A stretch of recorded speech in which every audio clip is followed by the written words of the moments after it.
Welcome back. Today I'm going to walk you through Chapter 4, Improving Your Sleep. This is one of the most important things college students can learn.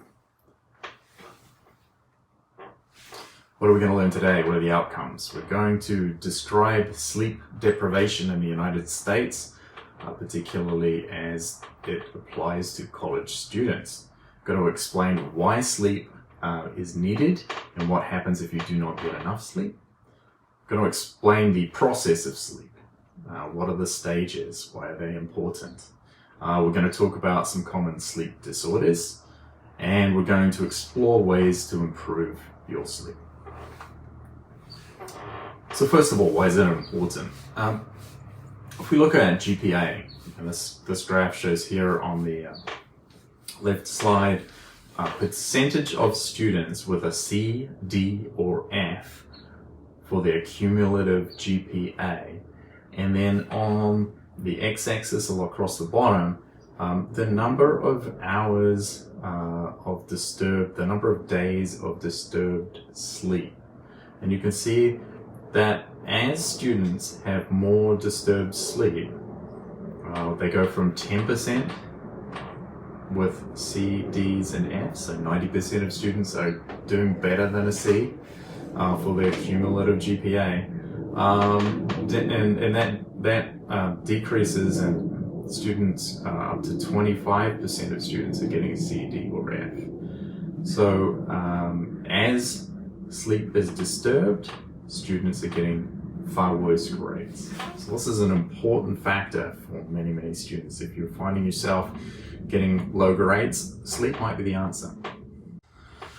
What does sleep do? It serves two biological purposes. Conserves body energy. When you're asleep, you're not using as much energy. It helps restore you physically and mentally alongside of that conserving body energy.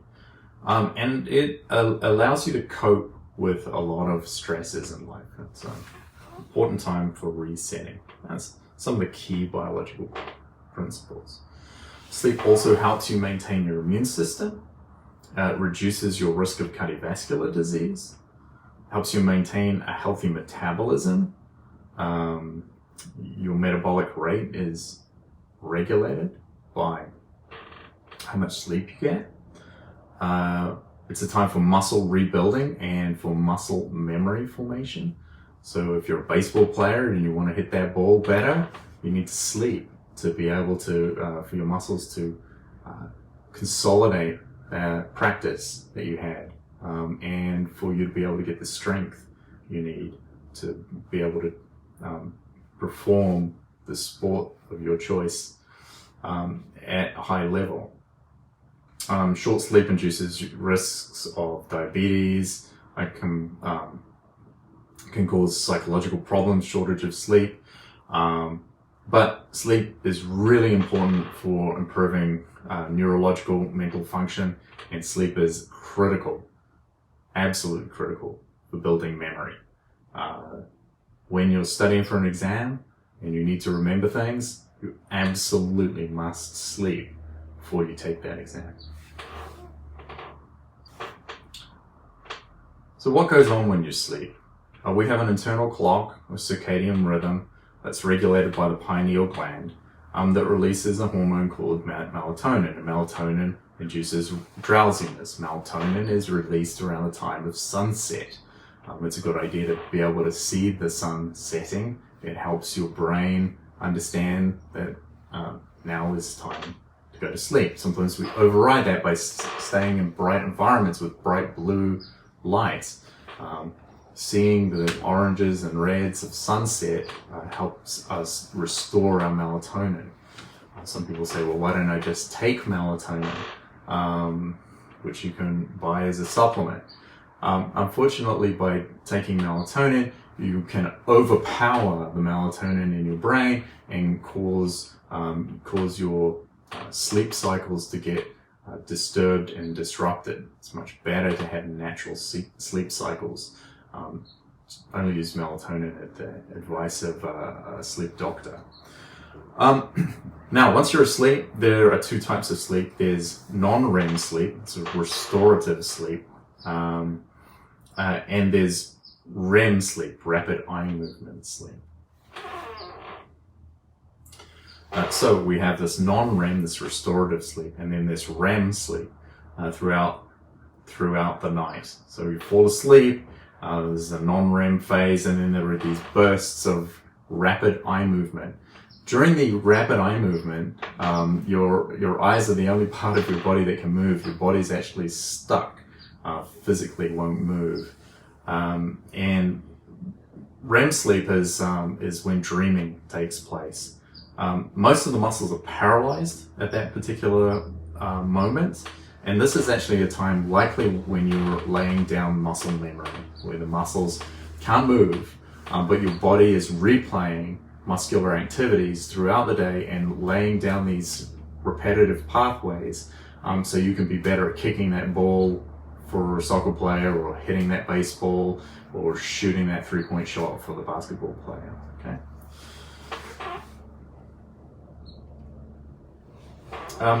There are many different types of sleep and sleeper.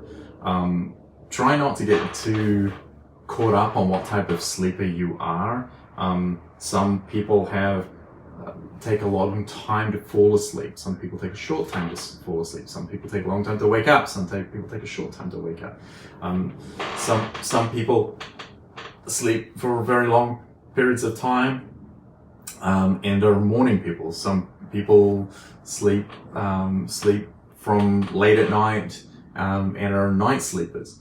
All of these are natural occurrences. One of the weirder patterns, or not weird, it's more unusual patterns, is that sometimes people fall asleep, then they wake up in the middle of the night for an hour or two, and then they fall asleep again. That's a natural pattern for many people.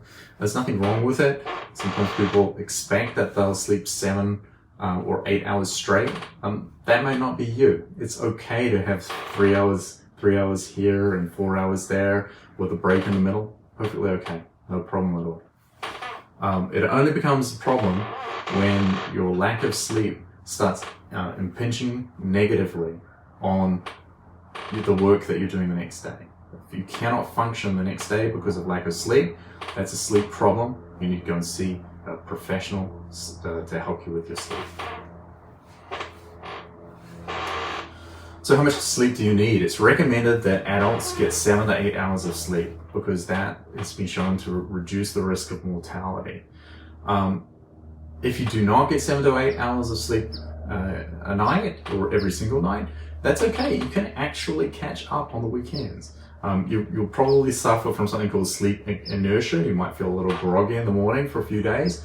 But if you can make up for that time on the weekends by, instead of, if you maybe sleeping six hours, 1 or 2 days a week, then on the weekend maybe you can sleep 9 hours and catch up on that lost sleep. That's an okay pattern as well. Naps can help. If waiting to the weekend is too long and you're feeling tired, it's perfectly okay to have a nap. I prefer a midday nap of around about 22 minutes.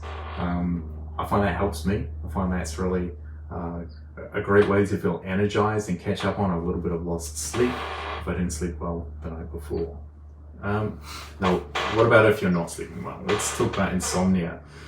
Difficulty falling asleep, maybe waking up frequently during the night, difficulty falling back asleep, maybe waking up too early, or just not feeling refreshed when you wake up, maybe feeling irritable, unable to complete tasks because you're too tired. These are sleeping problems. But around 15% of Americans report that they have chronic insomnia.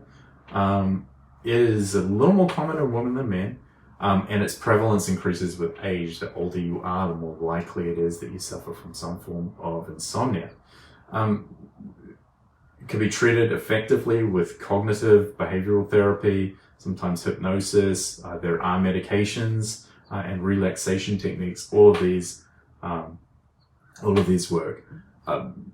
You should know that disturbed sleep is very, very common. It's something that happens to us all at one time or another, and sometimes it's just short-term, short-lived, and you'll come out the other side and establish a healthy sleeping pattern.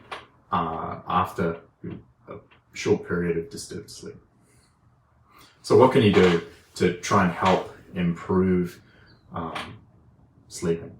Don't nap in the evening. That can make it more difficult to fall asleep. Try not to engage in strenuous exercise immediately before bed, because it does take time for your heart rate to decline and for your heart rate to come down and for your body to get into that sleep mode. Try not to read, study, or watch TV, or look at blue lights, fluorescent lights, blue lights from laptops, blue lights from computers, phones. Try to avoid those before sleep. Try not to overeat before sleeping, and caffeinated beverages before bedtime are not a very good idea. Alcohol can disturb sleep, so try to avoid that immediately before sleeping. Try not to drink large amounts of fluid, although I have seen studies which show that a glass of hot chocolate before sleep is very calming and does help a lot of people sleep. Try to avoid things like melatonin, sleeping pills, or pain medications to help you sleep. They can form habits that are very, very difficult to break and can become addictions. And try to reduce any kind of emotional upset before you go to sleep.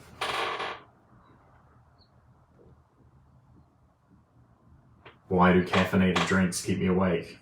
Caffeine does promote alertness, does so by blocking adenosine neurotransmitter in your brain. Unfortunately, caffeine has quite long effects, up to 7.5 hours post coffee. The caffeine is still in your system, so try to reduce caffeine intakes, keep them to the morning hours. Certainly, excess consumption of caffeine can disrupt sleep cycles. What are the common sleep disorders? There are more than 100 different sleep disorders, so there are very many, and around 70 million Americans suffer from one of these. A common sleeping disorder is sleep apnea. This is a very serious condition in which there's conflict between brain wanting to sleep and then breathing. And when you fall asleep, people suffering from sleep apnea can forget, or their brain no longer wants to breathe, and so that immediately causes the person to wake up. So they stop breathing, they wake up, they breathe. They fall asleep, they stop breathing, they wake up. Okay, it's a problem with the brain signaling the respiratory muscles. Yeah, here's a picture of a CPAP machine on a person who suffers from obstructive sleep apnea. Oxygen is being forced in through the nose throughout the night. Some other common problems: restless leg syndrome, that's a neurological disorder, with unpleasant sensations in the legs when at rest. Narcolepsy, this is a neurological disorder where wake-sleep cycles cause people to fall asleep inappropriately. Sometimes the narcoleptic will fall asleep driving a car or in a lecture, and there's nothing, they're powerless to overcome the neurological disorder. That may require treatment. Nutritional strategies that can help with sleep.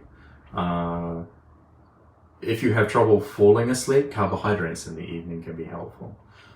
If you have a high protein diet, it can improve sleep quality. When I say a high protein diet, that would be consuming 20 to 30 grams of protein before you go to sleep.